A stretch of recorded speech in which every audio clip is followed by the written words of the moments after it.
أعوذ بالله من الشيطان الرجيم بسم الله الرحمن الرحيم الحمد لله والصلاة والسلام على رسول الله Assalomu alaykum va rahmatullohi va barakatuh. Hurmatli birodarlar, bugun 7-darsimiz. Inshaalloh birinchi bobga yakun yasaymiz. Bugun ba'zi bir o'xshash harflar xususiyatlari haqida o'rganamiz. Demak, mana arab alifbosini ko'rib turibsiz. Biz shu paytgacha demak 28 ta harflarning mahrajini o'rgandik. Bugungi darsimizda inshaalloh ba'zi bir o'xshash harflarni ko'rib chiqamiz. Bulardan birinchisi mana 3 ta harf bir-biriga o'xshash. Bular zal, za hamda vo harflari. Bu harflar mahrajiga alohida e'tibor bering. Talaffuz qilganingizda ham, Qur'oni Karimni o'qishda ham bu harflarni yaxshilab chiqarishga harakat qiling. Sababi yodlaganingizda keyin shubhalanib yurmaysiz. Masalan uchun oyatda kelib qolganda bu joyda zal harfimidi yoki za harfimidi deb ikkilanib yurmaysiz. Ya'ni Qur'oni Karimni o'qishdayoq bu harflarni talaffuziga yaxshilab e'tibor qarating. Va o'ngdan chapga o'qiymiz. Za, za, zo.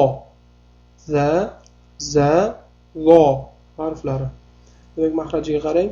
Zal harfida tilimizni uchi biroz oldinroqqa chiqib turadi hamda tepa tishlarimizga tegadi. Za harfining talaffuzida aksincha tilimizni uchi pastki tishlarimizga tegib turadi. Hamda zo harfi esa bu og'irroq talaffuz qilinadi. Tilimizning orqa tarafi tanglayimizga qarab ko'tariladi. Tilimizning uchi esa tepa tishimizning uchiga tegadi. Ya'ni zo deb talaffuz qilinadi. Keyingi 3 ta harf bular sa, sin hamda sod harflari. Demak, bu harflarni ham agar mahrajiga qarasak, ya'ni o'ng tarafdan birinchi turgan sa harfi mahraji avvalgi za harfi mahrajiga o'xshash, sin harfi mahraji esa z harfiga o'xshash. Demak, bu yerda sin harfi o'zimiz o'zbek tilimizdagi s harfi kabi talaffuz qilinadi. Eng chap tarafda turgan birinchi harf, ya'ni sod harfida tanglayimiz, ya'ni tilimiz, ya'ni tanglayimizga qarab ko'tariladi orqa tarafi. Demak, bu harflarni ham talaffuziga alohida e'tibor bering. Ko'pchilik sa hamda sin harflarini o'rnini almashtirib qo'yadi talaffuzda. Demak, o'ngdan chapga o'qiymiz. Sa, sa, so. Demak, sod harfini ustida fatha kelganda o tovushini berish ham esingizda tursin. Keyingi ikkita o'xshash harf bu zo hamda bo harfi. Demak, bu harflar aslida mahraj jihatdan bir-biridan farqlanadi. Mana ko'rib turibsiz, mahraj juda ham bir-biridan farq qiladi. Ya'ni zo harfini talaffuz qilishda tilimizni uchi tepa tishimizga tegadi, tilimizning orqasi tepa tanglayga ko'tariladi. Dod harfida esa, ya'ni dod deb talaffuz qilganimizda tilimiz og'iz bo'shlig'ini to'ldirib turadi. Shunday bo'lsa ham ko'pchilik qiroatda mana shu ikkita harfni almashtirib qo'yib qiroat qiladi. Agar misol keltiradigan bo'lsak, Fotiha surasining oxirgi oyatida valadollin degan joyi bor. Demak, mana shuni ko'pchilik valazzolin deb ham talaffuz qilganini eshitganmiz. Bu harflar mahraj jihatdan farqli bo'lsa ham tovush jihatdan bir-biriga yaqin. Shuning uchun bularni ham talaffuziga e'tibor qiling. O'ngdan chapga o'qiymiz. Demak, zo, do deb talaffuz qilinadi. Keyingi ikkita harf bular ta hamda po harflari.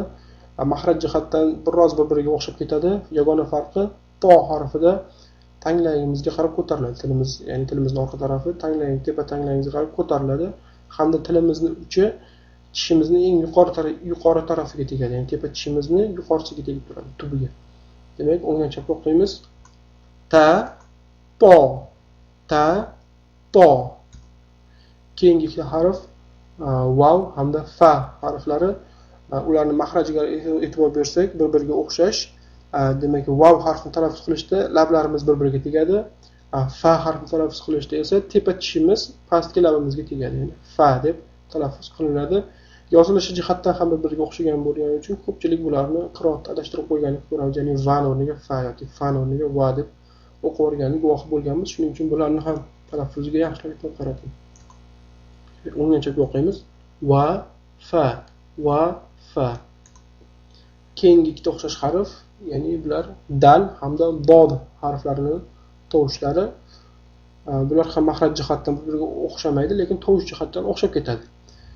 Shuning uchun bu harflarni ham mahrajiga alohida e'tibor qarating. Ya'ni dal harfini talaffuz qilishda tilimizni uchi tepa tishimizning tubiga tegadi. Ya'ni dal deb talaffuz qilinadi. Hamda o'ng tarafda ya'ni bod harfi. Ustida fatha bilan o'qiymiz. Do. Demak, oxirgi o'xshash harflar, bular biroz ko'pchilikka qiyin beriladigan harflar. Demak, xo, ha hamda ha harflari. Aslida bu harflarni mahrajiga e'tibor bersak, bir-biridan katta farq qiladi. Ya'ni xo harfi xo deb talaffuz qilganimizda bo'g'zimizning eng yuqori qismida hosil bo'ladi bu tovush hamda tomog'imizni biroz qirib o'tadi. Ha harfida tovush bo'g'zimizning o'rtasida hosil bo'ladi hamda biz tomog'imizdan og'zimizdan chiqqan havo bo'g'zimizdan yurganini sezishimiz kerak. Ha deb. Ha harfi esa juda yumshoq talaffuz qilinadi va bo'g'zimizning eng tubi qismidan, ya'ni o'pkamizga yaqin joyda hosil bo'ladi. Ha deb talaffuz qilinadi. Demak, xo, ha, ha. Yana o'qiymiz. Xo, ha. Ko'pchilik albatta ha harfi bilan ha harfini adashtirib qo'yadi talaffuzda. Demak, bularning talaffuziga alohida e'tibor qarating. Demak, bugungi o'xshash harflar mana shular edi. Bugungi darsimiz mana shulardan iborat edi. Yana bitta narsaga e'tibor qarating. Bugungi vazifamizda mana eng yuqori qismida ko'rsatilgan a tovushini 3 xil ko'rinishda yozilishi mumkin.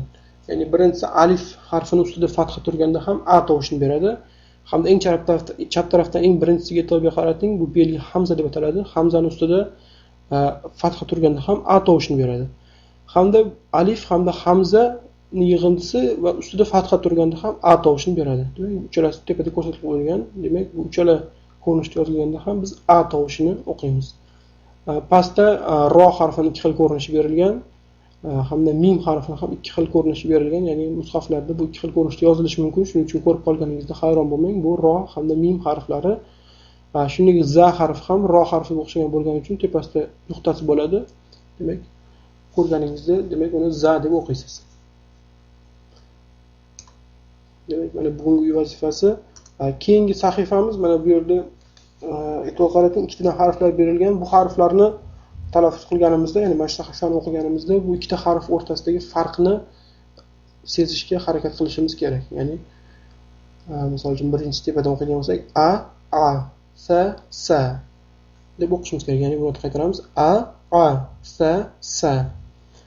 Shu ko'rinishda talaffuz qilamiz oxirigacha, ya'ni bu harflarning orasidagi farqni sezish uchun imtihon bu. Hamda keyingi sahifamiz, bu oxirgi sahifamiz birinchi bobni imtihon sahifasi hisoblanadi. Bu yerda mana arab alifbosining barcha harflari berilgan. Avval alifdan yagacha, keyin esa yadan alifga qarab teskarisiga berilgan. Demak, bu ikkisini ham bir nafasda uzilishsiz, orada hech qanday to'xtashsiz o'qishimiz kerak. Ya'ni tajvid qoidalariga amal qilgan holda. Mana shunday, toki mana shu harflarni bemalol qiynalmasdan orada uzilishsiz o'qiydigan bo'lmagunimizcha ikkinchi bobga o'tmasligimiz kerak. Demak, bu odatda mana shu kitobdan tahsil olayotgan talabalarga mana shunday talab qo'yiladi. Demak, toki mana shu sahifani bemalol qiynalmasdan o'qiydigan bo'lmagunga qadar keyingi bobga o'tish ruxsat berilmaydi.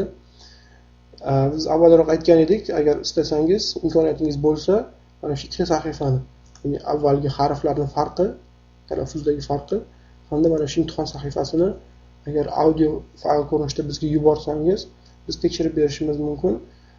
Fayllarni islom olami live.com, ya'ni islom olami kuchukcha live.com manziliga jo'natishingiz mumkin. Iltimos xat sahifasiga, ya'ni xatning mavzusiga birinchi bob imtihoni deb yozishni unutmang. Biz shunda olib tekshirib sizga qaytarib jo'natib berishimiz mumkin inshaalloh.